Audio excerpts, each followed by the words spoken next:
दोस्तों बचपन में हम एक फेमस डायलॉग सुनते थे और एक फेमस मूवी थी। उस फेमस मूवी का जो डायलॉग था वो ये था कि हिंदुस्तान जिंदाबाद है, जिंदाबाद था और जिंदाबाद रहेगा। तो अब मुझे समझ में आया था कि सन्नी पाजी हमें क्या सिखाना चाहते थे। वो ये सिखाना चाहते थे कि है यानी प्रेजेंट टेंस में है, था यानी पास्ट टेंस और रहेगा यानी फ्यूचर टेंस। तो इन्होंने तो ये बता दिया, लेकिन ये नहीं बताया कि इसके अलावा भी चार टेंस और होते हैं। हर टेंस के चार टाइप्स होते हैं। वो होता है इंडेफिनिट, कंटीन्यूअस, परफेक्ट और परफेक्ट कंटीन्यूअस टेंस। तो दोस्तों ये चीजें मैं क्लियर कर दूंगा, तो बने रहिए हमारे साथ। दोस्तों मैं हूं सचिन कुमार और आज की वीडियो में आपको बताऊंगा टेंस के जितने भी रूल्स एवं जो मेन वर्ब, इसके अलावा हेल्पिंग वर्ब जो भी होता है, एक ही वीडियो में मैं आज ये खत्म कर दूंगा। तो 10 से 12 दिनों का जो लेक्चर होता है वो केवल मैं विद इन 20 मिनट्स के अंदर आपको सारी चीजें क्लियर कर दूंगा। तो बने रहिए दोस्तों हमारे साथ। चलिए स्टार्ट करते हैं, बात करते हैं टेंस की। तो सर टेंस का मतलब क्या होता है? टेंस का मतलब होता है a period of time is called tense, यानी इसका हिंदी मतलब होता है काल। यानी टेंस के अंतर्गत हम ये पढ़ते हैं कि कोई भी घटना किसी एक निश्चित पीरियड ऑफ टाइम में घटती है, यानी वो घटना कब घटित होती है ये हमें बताता है टेंस। देखिए टेंस की बात करें तो जनरली हमें पता है कि there are 3 types of tense. 3 ही होते हैं। एक होता है प्रेजेंट, दूसरा होता है पास्ट और तीसरा होता है फ्यूचर। देखिए अब इस वीडियो को दोस्तों एंड मत करिएगा, स्किप मत करिएगा, पूरा देखिएगा, क्योंकि आज के बाद आपके लिए टेंस बहुत ही इजी हो जाएगा। क्योंकि मैं लिंक करा के इतनी अच्छी से आपको सारी चीजें क्लियर करा दूंगा कि आप भूलोगे ही नहीं, चाहे वो हेल्पिंग वर्ब हो या मेन वर्ब की कौन सी फॉर्म। सबसे मेन यही होता है बिकॉज क्योंकि आप देखेंगे कि किसी भी इंग्लिश ग्रामर की बात करें तो उसका मेन बेस क्या होता है, वो आपका टेंस ही होता है। ठीक है, देखिए तो बात करते हैं सर टेंस के 3 types, present tense, past tense, future tense. Hindi एवं इंग्लिश दोनों के लिए समझिएगा, जो लोग इंग्लिश मीडियम से या हिंदी मीडियम से। तो प्रेजेंट टेंस का मतलब क्या हो गया सर? वो होता है वर्तमान काल, पास्ट यानी भूतकाल एवं फ्यूचर यानी भविष्य काल। हमेशा ध्यान दीजिएगा कि कोई भी सेंटेंस अगर आपको मिल जाए और अगर मैं कहूं ये सेंटेंस किस टेंस में है, तो आप तुरंत पता कर लोगे। कैसे? जब आपको पता होगा कि टेंस की पहचान क्या होती है। जैसे प्रेजेंट टेंस की बात करें तो इसके लास्ट में हमेशा हिंदी सेंटेंस जो होगा, हिंदी का वाक्य, उसके लास्ट में हमेशा है आएगा। क्या आएगा? है आएगा। ध्यान समझिएगा, हिंदी वालों के लिए यह है कि अगर आपको समझना है कि कौन सा सेंटेंस किस टेंस में है, तो सबसे पहला चीज आपको यह समझना है कि कोई भी सेंटेंस अगर प्रेजेंट टेंस में होगा हिंदी में, तो उसके लास्ट में है आएगा। और इंग्लिश वालों के लिए क्या है? इंग्लिश में, इंग्लिश सेंटेंस में कैसे समझेंगे कि वो प्रेजेंट टेंस में है, तो हमेशा नोटिस कीजिएगा यदि लास्ट में आपका क्या आ जाए, इज, मतलब सॉरी आपका हेल्पिंग वर्ब अगर इज, एम, इसके अलावा आर और इसके अलावा क्या यूज हो, इसके अलावा अगर हैज या फिर हैव और हैज बीन, हैव बीन, मतलब इस तरह से अगर ये सारी चीजें आपको दिख जाए तो समझ लीजिए वो चीज प्रेजेंट टेंस में। इसी तरह पास्ट टेंस की बात करें तो इसके लास्ट में हमेशा आएगा था, थी, थे, तो समझ लीजिए वो पास्ट टेंस है। और हेल्पिंग वर्ब में कैसे समझेंगे? अगर इंग्लिश में सेंटेंस है तो हम कैसे क्लियर करेंगे? देखिए क्लियर करने के लिए हमें क्या समझना है? हमें समझना है कि यदि आपका हेल्पिंग वर्ब क्या यूज हो, अगर यूज हो वाज या फिर वेर, वाज या वेर। इसके अलावा क्या यूज हो? हैड, क्या यूज हो? हैड। अब इसी में हैड बीन कुछ भी आ जाए तो समझ लीजिए वो पास्ट टेंस में ही होगा। अब अगर बात करें फ्यूचर की सर, तो फ्यूचर का कैसे क्लियर करेंगे? हमेशा ध्यान दीजिएगा, अगर सेंटेंस हिंदी में है और लास्ट में आपका आ गया गा, जैसे रहेगा, खाएगा, जाएगा, जा चुका होगा, तो वो होगा फ्यूचर टेंस। इंग्लिश में कैसे पता करेंगे? अगर लास्ट में मतलब हेल्पिंग वर्ब अगर आपका विल या फिर शैल यूज हो, ध्यान समझिएगा, विल या शैल। अब एक चीज मैं क्लियर कर दूंगा, विल शैल जहां भी दिख जाए समझ लीजिए वो सेंटेंस आपका फ्यूचर में ही होगा, क्योंकि इसका मतलब गागे के ही होता है। ठीक है, वाज, वेर या हैड दिख जाए समझ लीजिए ये पास्ट टेंस में होगा। इसके अलावा is, am, are, has, have दिख जाए तो ये समझ लीजिए आपका प्रेजेंट में होगा। चलिए बातें क्लियर होगी। अब आपको बताते हैं कि हर टेंस के 4 टाइप्स होते हैं। जैसे क्या क्या होता है सर? अब बात करते हैं हर टेंस के 4 टाइप्स होते हैं। तो सबसे पहले मैं आपको इनडेफिनिट टेंस की क्लियर करा देता हूं। देखिए कौन कौन से सर होते हैं। पहला होता है, जैसे प्रेजेंट के 4 होते हैं, कौन कौन से? पहला हो जाएगा इंडेफिनिट, यानी प्रेजेंट इंडेफिनिट। क्या हो जाएगा सर? Present indefinite. ठीक है, ध्यान समझिएगा, प्रेजेंट इंडेफिनिट। फिर क्या होगा? इंडिफिनिट होगा, एक होगा, दूसरा होगा कॉन्टिन्यूअस। क्या होगा? कॉन्टिन्यूअस। ठीक है। और थर्ड क्या होगा? परफेक्ट। क्या होगा सर? परफेक्ट। और लास्ट क्या होगा? लास्ट होगा परफेक्ट कॉन्टिन्यूअस। Perfect continuous. ये 4 टाइप्स होते हैं हर टेंस के। जैसे प्रेजेंट टेंस के 4 टाइप्स कौन हो जाएंगे? Present indefinite, present continuous, present perfect, present perfect continuous. इसी तरह पास्ट के past indefinite, past continuous, past perfect एवं पास्ट परफेक्ट कॉन्टिन्यूअस टेंस। इसी तरह फ्यूचर के क्या हो जाएगा? Future indefinite, future continuous, future perfect एवं फ्यूचर परफेक्ट कॉन्टिन्यूअस। ठीक है। इस तरह से 4 टाइप्स हो जाएंगे। अब मैं सबकी पहचान और सबकी हेल्पिंग वर्ब आपको क्लियर करा देता हूं। सबसे पहले देखिए मैं इंडिफिनिट की बात करता हूं। किसकी बात करता हूं सर? तो सबसे पहले मैं यहां पे आपको पहला टाइप होता है इंडिफिनिट। तो पहले हम बात करेंगे प्रेजेंट इंडिफिनिट क्या है, पास्ट इंडिफिनिट क्या है, फ्यूचर इंडिफिनिट। देखिए सर, मैं अगर मैं प्रेजेंट इंडिफिनिट की बात करूं तो प्रेजेंट इंडिफिनिट की पहचान क्या होती है? इंडिफिनिट का मतलब क्या होता है सर? आपने सुना होगा डायलॉग कि जो मैं बोलता हूं वो मैं करता हूं, जो नहीं बोलता वो डेफिनेटली करता हूं। अब डेफिनेटली का मतलब निश्चित रूप से ही करता हूं, बिल्कुल क्लियर मैं करूंगा, यानी कंफर्मेशन। तो डिफिनिट का मतलब होता है निश्चित होना, और इनडिफिनिट का मतलब होता है अनिश्चित, यानी किसी कार्य का अनिश्चित होना, यानी वो कंफर्म नहीं होता कि वो कार्य हुआ या नहीं हुआ है। सब मान लीजिए इंडिफिनिट में जैसे वह जाता है, तो अगर मैं कहूं कि वह जाता है तो क्या ये हो सकता है कि वो जाता भी है, नहीं भी जाता है, यानी क्लियर नहीं है। यानी जब भी इंडिफिनिट की बात करें, प्रेजेंट इंडिफिनिट की, तो इसकी पहचान क्या होगी सर? इसकी पहचान होगी लास्ट में ता ती ते। ध्यान समझिएगा, ये ता ती ते किस में आएगा? जैसे जाता है, जाती हैं, जाते हैं, ये आपका आएगा प्रेजेंट इंडिफिनिट में। हिंदी वाक्यों की पहचान होती है ये। तो ये हो गया। दूसरी चीज दोस्तों, इसमें एक चीज हमेशा ध्यान दीजिए, ये हमेशा हैबिट की बात करता है। प्रेजेंट इंडिफिनिट किसकी बात करता है? हैबिट की बात करता है। इसमें हैबिट बताया जाता है, किसी की हैबिट बताई जाती है। चलिए, ये तो हो गई पहचान। अब देखिए इंग्लिश मीडियम वाले कैसे पहचानेंगे, तो यहां पे समझिएगा। जैसे मान लीजिए अगर सिंपल सेंटेंस है, क्योंकि मुझे पता है सेंटेंस के 5 टाइप्स के होते हैं। जैसे सिंपल सेंटेंस हो गया, जिसमें आपका एक होता है डिक्लेरेटिव सेंटेंस, है ना, तो उसमें वो आता है आपका, इसके अलावा क्या नाम, अफर्मेटिव, नेगेटिव, ये होता है। तो आपको पता होगा इंट्रोगेटिव होता है, नेगेटिव, अफर्मेटिव, तमाम सेंटेंस होते हैं। तो देखिए होता क्या है कि जो आपका सिंपल सेंटेंस होगा, सिंपल सेंटेंस का मतलब क्या होता है भैया? जिसमें ना तो नेगेटिव हो ना तो इंट्रोगेटिव हो, ना तो नेगेटिव ना तो इंट्रोगेटिव। तो इसमें हमेशा नोटिस कीजिएगा कि जब भी प्रेजेंट इंडिफिनिट में कोई सेंटेंस होगा तो मेन वर्ब में क्या लगाएंगे हम? मेन वर्ब में यस या ईएस जोड़ेंगे। मेन वर्ब में क्या जोड़ेंगे? यस या ईएस। इस चीज को ध्यान दीजिएगा। प्रेजेंट इंडिफिनिट की पहचान ये होती है कि इसमें सिंपल सेंटेंस अगर है तो मेन वर्ब में यस या ईएस फॉर्म ही यूज करते हैं, कोई हेल्पिंग वर्ब यूज नहीं करेंगे। हेल्पिंग वर्ब कब यूज करेंगे? हेल्पिंग वर्ब तब यूज करेंगे जब सेंटेंस निगेटिव हो या इंट्रोगेटिव हो। अगर सेंटेंस निगेटिव या इंट्रोगेटिव हो तब हम यहाँ पे यूज क्या करेंगे?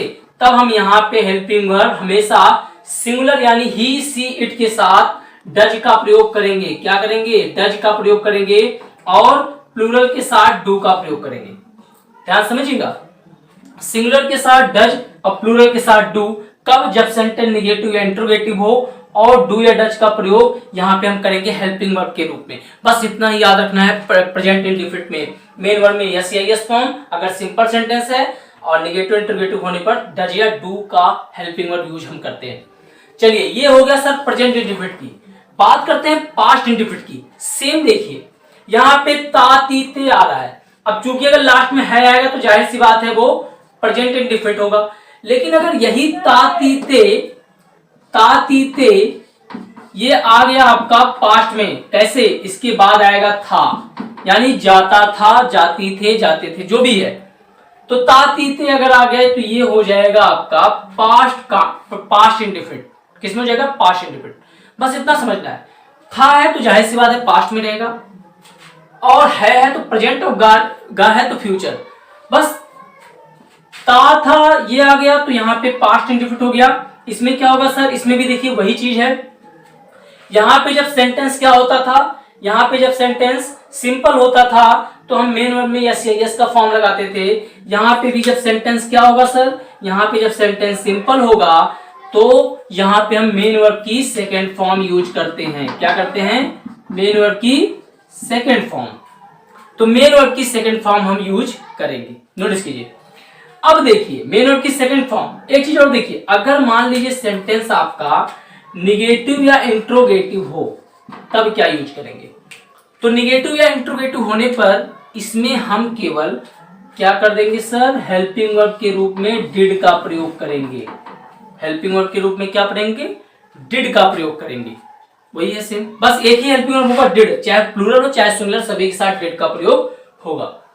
बस ये पास्ट इंडेफिनिट हो गया, है ना। इसके बाद एक चीज यहां ध्यान दीजिएगा कि इसकी एक पहचान और होती है कि हमेशा वर्ब पर समाप्त होता है। सेंटेंस हमेशा वर्ब पर समाप्त होता है, यानी क्रिया पर समाप्त होता है। क्रिया पर समाप्त मतलब जैसे क्रिया क्या होती है, वर्ब क्या होती है, जाना, खाना, हंसना, है ना, कूदना, ये सब वर्ब है।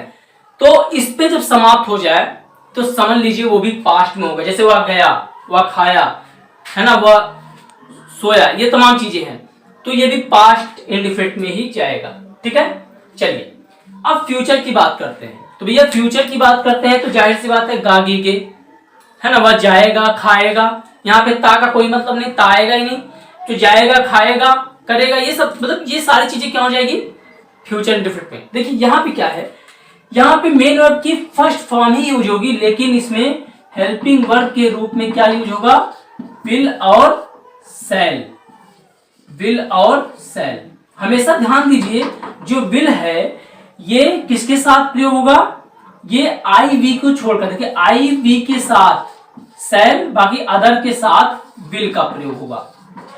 अदर के साथ विल और आई वी के साथ शैल। देखिए इस वीडियो में मैं आपको केवल हेल्पिंग वर्ब और मेन वर्ब की कौन सी फॉर्म यूज होती है, क्योंकि ये अगर आ गया तो आपको पूरा का पूरा टेंस ही क्लियर हो जाएगा। इसके बाद कुछ नहीं है, नेक्स्ट वीडियो में आपको रूल्स बताऊंगा। देखिए हो गया ना आपका, ये हो गया प्रेजेंट, पास्ट, फ्यूचर। इंडेफिनिट तो आपका क्लियर हो गया भैया, इंडेफिनिट में तो कोई बवाल नहीं है, सब कुछ आपका क्लियर हो गया। अब इंडेफिनिट खत्म तो कॉन्टिन्यूअस भी खत्म कर लेते हैं। चलिए कॉन्टिन्यूअस की बात करते हैं। अब बात करते हैं कॉन्टिन्यूअस की। बहुत ही आसान है सर, कुछ नहीं समझना है, केवल आपको अर्थ पकड़ना है, मीनिंग पकड़नी। कैसे भाई, कॉन्टिन्यूअस का मतलब क्या होता है, कॉन्टिन्यूअस का मतलब होता है कंटिन्यू। कहते नहीं भाई अपना काम कंटिन्यू रखो, क्यों रुक गए, कहते नहीं भाई कंटिन्यू रखो यानी जारी रखो, काम को रोको मत, काम को जारी रखो। यानी कोई काम इस टेंस में हमेशा जो भी काम होता है या भी जो वर्क होता है वो हमेशा प्रोसेसिंग में रहता है, यानी चलता रहता है, काम चलता रहता है, खत्म नहीं होता। इस तरह से होता है। जैसे मान लीजिए, यानी कब पता चलेगा कि कोई काम हो रहा है, जैसे उसमें जब रहा है आ जाएगा, रहा है, जब रहा वर्ड आ जाएगा तो समझ लीजिए वो चीज कंटिन्यूअस में है। सपोज मान लीजिए जैसे मैंने कहा वह जा रहा है, तो ये प्रेजेंट कंटिन्यूअस, वह जा रहा था पास्ट कंटिन्यूअस, वह जा रहा होगा तो फ्यूचर कंटिन्यूअस। ये होता है पहचान। देखिए समझ में आ गया ना, प्रेजेंट कंटिन्यूअस की पहचान क्या हो जाएगी दोस्तों, देखिए रहा है, ध्यान आ जाएगा भाई, है तो प्रेजेंट कंफर्म है तो सब में आएगा ही प्रेजेंट में, और रहा है तो प्रेजेंट कंटिन्यूअस हो गया, या फिर रहा है, रही है, जो भी है। इसी तरह पास्ट कंटिन्यूअस की बात करें तो इसमें क्या जाएगा, रहा था, क्या हो जाएगा, रहा था, रही थे, है ना, रही थी, ये हो जाएगा। और फ्यूचर कंटिन्यूअस की बात करें तो इसमें हो जाएगा रहेगा, रहेगा, रहेंगी, है ना, इस तरह ये हो जाएगा। अब देखिए यहाँ पे क्या होता है, सबसे पहले ये बात करते हैं, रहा है, प्रेजेंट कंटिन्यूअस की बात करते हैं। देखिए भाई कंटिन्यूअस है, इसमें क्या होगा, इसमें हेल्पिंग वर्ब जो यूज होगा वो होगा इज एम आर। क्या होगा, इज एम आर। देखिए इज हमेशा सिंगुलर के साथ, सिंगुलर मतलब ही, सी, इट। एम हमेशा आई के साथ यूज होगा, और आर का प्रयोग हमेशा प्लूरल के साथ यूज होगा, यानी I we we you they, I we plural आपका माना जाता है, तो आई वी यू दे इसके साथ प्लूरल आपका आर का प्रयोग होगा, आई के साथ हमेशा एम का प्रयोग होगा। ठीक है, चलिए अब बात करते हैं पास्ट की। पास्ट कंटिन्यूअस की हेल्प क्या होगी, तो भैया इसका है वाज एवं वेर। ये आपका पास्ट कंटिन्यूअस। एक चीज मैं बताना भूल गया, हमेशा कंटिन्यूअस में आप देखेंगे जीरंड फॉर्म यूज होता है, यानी आईएनजी। मेन वर्ब में हमेशा आईएनजी ऐड होगा, इसमें भी मेन वर्ब में हमेशा आईएनजी ऐड होगा। और इसी तरह फ्यूचर कंटिन्यूअस होगा तो भी मेन वर्ब में आईएनजी ऐड होगा। कुछ चीजें ध्यान दे लीजिए, कंटिन्यूअस है तो मेन वर्ब में हमेशा आईएनजी का फॉर्म यूज होगा, ठीक है। चलिए ये होगा। फ्यूचर कंटिन्यूअस की बात करें तो यहाँ पे क्या है, रहेगा आएगी, ठीक है। ये आपका पहचानोगे हिंदी में।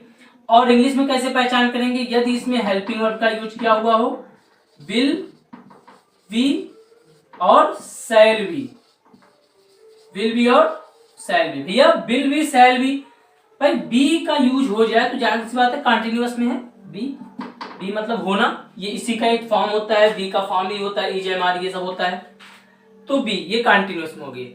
और मेन वर्ब में हमेशा क्या यूज होगा, आईएनजी का फॉर्म यूज होगा, ठीक है। चलिए ये आपको क्लियर हो गया, कंटिन्यूअस की बातें भी हमने कर ली, खत्म हो गया, कुछ है नहीं, बहुत ही आसान है, ठीक है। बस वीडियो को लास्ट तक देखिए। देखिए ये चीजें क्लियर हो गई, आईएनजी जब भी आएगा कंटिन्यूअस में, और रहा वर्ड आ गया समझ लीजिए वो कंटिन्यूअस में होगी। तो दोनों पहचान, चाहे वो इंग्लिश मीडियम वालों के लिए चाहे हिंदी मीडियम के लिए, दोनों के लिए समझने का बहुत ही आसान तरीका है, ठीक है। चलिए तो कंटिन्यूअस खत्म हो गया। अब नेक्स्ट हमारा होता है परफेक्ट टेंस। तो बात कर लेते हैं सर परफेक्ट टेंस की, चाहे वो प्रेजेंट परफेक्ट हो या पास्ट परफेक्ट या पास्ट या फ्यूचर परफेक्ट। परफेक्ट का मतलब क्या होता है सर, देखिए परफेक्ट कहते हैं भाई मिस्टर परफेक्ट, यानी जो व्यक्ति क्या हो, जो व्यक्ति हर काम में निपुण हो, है ना, वो होता है परफेक्ट। वैसे परफेक्ट कोई नहीं होता, बट परफेक्ट बनने का प्रयास लोग करते हैं। तो परफेक्ट मतलब होता है पूर्ण होना, अपने आप में एक पूर्ण होना, कंप्लीट होना। यानी अगर हमें ये लगे कि कोई कार्य का समापन हो चुका है, किसी वर्क का समापन हो चुका है, तो वो होता है परफेक्ट। तो जाहिर सी बात है कब पता चलेगा, जब प्रेजेंट परफेक्ट तब होगा जब उसमें चुका है आएगा, क्या आएगा, चुका है। इसी तरह पास्ट परफेक्ट तब होगा जब चुका था आएगा, और फ्यूचर परफेक्ट तब होगा जिसमें चुकेगा आएगा।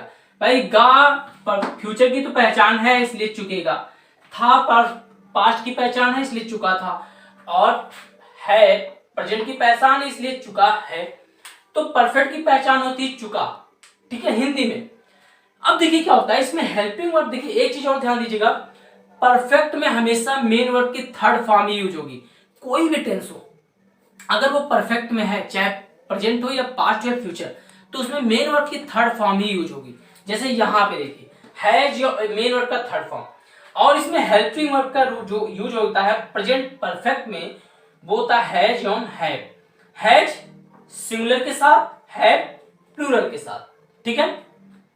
इसी तरह पास्ट की बात करें तो इसमें केवल एक हेल्पिंग वर्ब यूज होगा, वो होता है हैड। चाहे वो सिंगुलर हो या प्लूरल हो, सभी के साथ हैड का प्रयोग होगा, मेन वर्ब का थर्ड फॉर्म तो यूज होगा ही। इसी तरह फ्यूचर की बात करें तो इसमें क्या होगा, देखिए हैव हैव, देखिए यहां पे क्या है, विल हैव शैल हैव। भाई फ्यूचर परफेक्ट है, और परफेक्ट का सबसे अच्छा देखिए यहाँ पे कॉम्बिनेशन क्या बन के आ रहा है, हैज हैव हैड, ये सब एक ही फॉर्म है, और ये जो फॉर्म दिख रहा है ये हैड परफेक्ट की ही पहचान होती है। तो भाई विल तो आएगा ही क्योंकि गा है, और हैव इसलिए आ रहा है क्योंकि ये परफेक्ट में है, तो वही परफेक्ट आके यहाँ पे फिट हो गया है, तो इसलिए यहाँ पे हेल्प क्या हो जाएगा, will have shall have. Will have का प्रयोग अदर के साथ, जबकि शैल हैव का प्रयोग आई वी के साथ, ठीक है। तो ये हो गया, इसके अलावा मेन वर्ब की थर्ड फॉर्म भी यूज होगी। तो ये होता है, तीनों आपके परफेक्ट हो गए जो कि मैंने आपको बताया। अब बात करते हैं फ्यूचर परफेक्ट कंटिन्यूअस, लास्ट है परफेक्ट कंटिन्यूअस टेंस। तो नेक्स्ट है हमारा परफेक्ट कंटिन्यूअस टेंस। अब देखिए कैसे आपको समझ में आता है। देखिए परफेक्ट क्या है सर, परफेक्ट का मतलब होता है पूरा होना, कंप्लीट होना। कंटिन्यूअस क्या है सर, कंटिन्यूअस का मतलब जारी रहना। तो यानी ऐसा सेंटेंस जिसमें कोई काम पूर्ण भी हो चुका हो और जारी भी हो। ये कैसे पॉसिबल कि काम समाप्त भी हो चुका हो और जारी भी हो? ये तभी होगा जब कोई काम आधा पूरा हो चुका होगा और अभी जारी भी है, यानी काम जो जारी है वो आधा समाप्त हो चुका है। सपोज मान लीजिए ये तभी होगा जब आपका क्या होगा, समय के साथ वो सेंटेंस आ गया, उस सेंटेंस में समय का यूज हुआ होगा, समय का प्रयोग हो। जैसे एग्जांपल तौर पे अगर मैं कहूं वह 2 बजे से नहा रहा है, 2 बजे से नहा रहा है, यानी अभी भी नहा रहा है और 2 बजे से नहा रहा है, इसका मतलब कुछ नहा चुका है, यानी कुछ काम वो कर चुका है, कुछ अभी कर रहा है। तो रहा है इसलिए प्रेजेंट परफेक्ट कंटीन्यूअस हो गया। लेकिन अगर मैं कहूं 2 बजे से नहा रहा था तो पास्ट परफेक्ट कंटीन्यूअस। अगर मैं कहूं वो 2 बजे से नहा रहा होगा तो फ्यूचर परफेक्ट कंटीन्यूअस टेंस। बातें समझ आ गई? तो पहचान क्या है? अगर प्रेजेंट परफेक्ट कंटीन्यूअस है तो जाहिर सी बात है उसमें समय के साथ रहा है आएंगे। लेकिन इसकी सबसे अच्छी पहचान ये है कि इसमें समय प्लस से का प्रयोग हुआ। जैसे 2 बजे से, 4 बजे से, 2 घंटे से, दोपहर से, शाम से, मंगलवार से, 2002 से, इस तरह से 17 का भी यूज होता है। अगर से का यूज नहीं हुआ है तो वो इस टेंस में नहीं होगा। ठीक है, जैसे एग्जांपल तौर पर वो 4 बजे गया होगा तो ये परफेक्ट कंटीन्यूअस में नहीं है, क्योंकि यहां 4 बजे गया होगा, 4 बजे से यूज नहीं हुआ, से का प्रयोग नहीं हुआ है, वही चीज है। तो यहाँ पे समय प्लस से का आपको ध्यान देना है। देखिए फिर क्या है दोस्तों, इसके अलावा इसकी एक खासियत क्या होती है, इसमें से के लिए, देखिए से के लिए हमेशा सिंस और फार का यूज होता है। से के लिए सिंस और फार। तो कैसे पता चलेगा कब लगाएंगे सिंस और कब लगाएंगे फार? देखिए अगर मान लीजिए आपको बिना कैलकुलेशन के, बिना जोड़ किए अगर आपको ये पता चल जाए कि कार्य किए हुए कितना घंटा हुआ तो आप फॉर लगाएंगे। लेकिन अगर आपको ये ना पता चले कि कार्य किए हुए कितना घंटा हुआ, आपको इसके लिए जोड़ना घटाना पड़े, तो आप सिंस लगाएंगे। ये सबसे अच्छा मैं ट्रिक बता रहा हूं। इसके अलावा एक ट्रिक और है, तिथि मिति सत्र बेला वार बजे इनके आगे सिंस लगे। तिथि मिति सत्र बेला वार बजे इनके आगे सिंस लगे। लेकिन सबसे अच्छा तरीका आपका यही है कि अगर आपको बिना कैलकुलेशन के ये पता चल जाए कि कार्य कितने घंटे हुआ है, जैसे मैंने कहा वह 2 घंटे से नहा रहा होगा। अब भाई 2 घंटे से, इसका मतलब हमें कंफर्म हो गया कि 2 घंटा हुआ है, यानी हमें कैलकुलेशन करने की जरूरत नहीं पड़ी, इसलिए इसके लिए फॉर लगेगा। लेकिन अगर मैं कहूं वह 2 बजे से नहा रहा है, अब 2 बजे से नहा रहा है तो पहले मैं ये देखूंगा अभी टाइम कितना हुआ, फिर मैं जोड़ूंगा कि हाँ इतने बजे से इतने बजे तो 2 घंटे हुआ होगा या फिर 4 घंटे हुआ होगा, तो वहां पे हम सिंस लगाएंगे। इस चीज को आप ध्यान दीजिएगा। तो समझ में आ गया। अब देखिए प्रेजेंट टेंस में है, अगर प्रेजेंट परफेक्ट कंटीन्यूअस है तो इसकी पहचान है रहा है। भाई कंटीन्यूअस है तो पहचान हिंदी मीडियम वालों के लिए यही है कि सेंटेंस के लास्ट में हमेशा रहा है आएगा। क्यों? क्योंकि क्या हो रहा है भैया, कंटीन्यूअस में भी है ये। और देखिए चूंकि परफेक्ट है इसलिए हैज का प्रयोग तो होगा ही है। प्रेजेंट में हैज का बहुत बड़ा रिलेशन है तो हैज का प्रयोग, बस लास्ट में आपको बीन लगा देना है। क्या लगा देना है? बीन। देखिए प्रेजेंट परफेक्ट की हेल्पिंग वर्ब क्या थी? हैज, हैव थी। तो प्रेजेंट परफेक्ट कंटीन्यूअस की हेल्पिंग वर्ब क्या हो जाएगी? हैज के आगे बीन लगा दो, हैव के आगे बीन लगा दो। ये हो गई प्रेजेंट परफेक्ट कंटीन्यूअस टेंस की हेल्पिंग वर्ब। तो सिंगुलर के साथ हैज बीन और प्लूरल के साथ हैव बीन। ठीक है, इसके अलावा भाई कंटीन्यूअस में है तो आईएनजी फॉर्म तो यूज होगा ही होगा, इसलिए ये हो गया प्रेजेंट परफेक्ट कंटीन्यूअस टेंस, जो कि बहुत ही क्लियरली मैंने आपको बता दिया। ठीक है, आगे देखिए पास्ट कंटीन्यूअस की बात, पास्ट परफेक्ट कंटीन्यूअस टेंस की बात करें तो पास्ट परफेक्ट की हेल्पिंग वर्ब क्या थी? हैड थी। तो उसी में बीन लगा दो तो बन गई क्या? Had been. चूंकि एक ही हेल्पिंग वर्ब थी इसलिए केवल एक ही हेल्पिंग वर्ब यूज होगा, हैड बीन। अब पर कंटीन्यूअस में है, ये कंटीन्यूअस में है तो आईएनजी लगेगा ही मेन वर्ब के फॉर्म में, और मैंने आपको सिंस फॉर के लिए बता दिया। और भाई कंटीन्यूअस में था तो हिंदी मीडियम वालों के लिए क्या पहचान कि रहा वर्ड आया गया तो कंटीन्यूअस, और था है तो पास्ट में रहेगा ही। और कंटीन्यूअस की ही जो होती है पहचान वही होती है, परफेक्ट कंटीन्यूअस टेंस की भी वही पहचान होगी। ठीक है, इसी तरह फ्यूचर परफेक्ट कंटीन्यूअस टेंस की पहचान देखिए।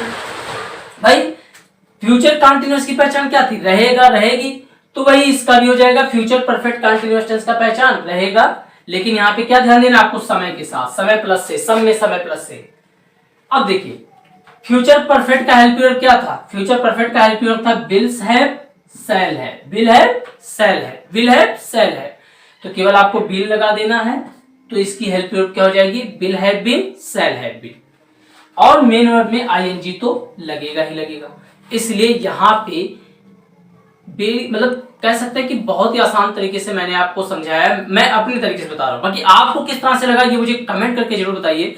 अगर आपको वीडियो अच्छा लगा है या आपके लिए हेल्पफुल है तो प्लीज मुझे कमेंट करके बताइएगा और वीडियो को शेयर कीजिए दोस्तों, क्योंकि ये टॉपिक बहुत ही इंपॉर्टेंट है और मैंने अपने तरीके से जितना ईजी हो सका उतने ईजी तरीके से मैंने आपको बताया।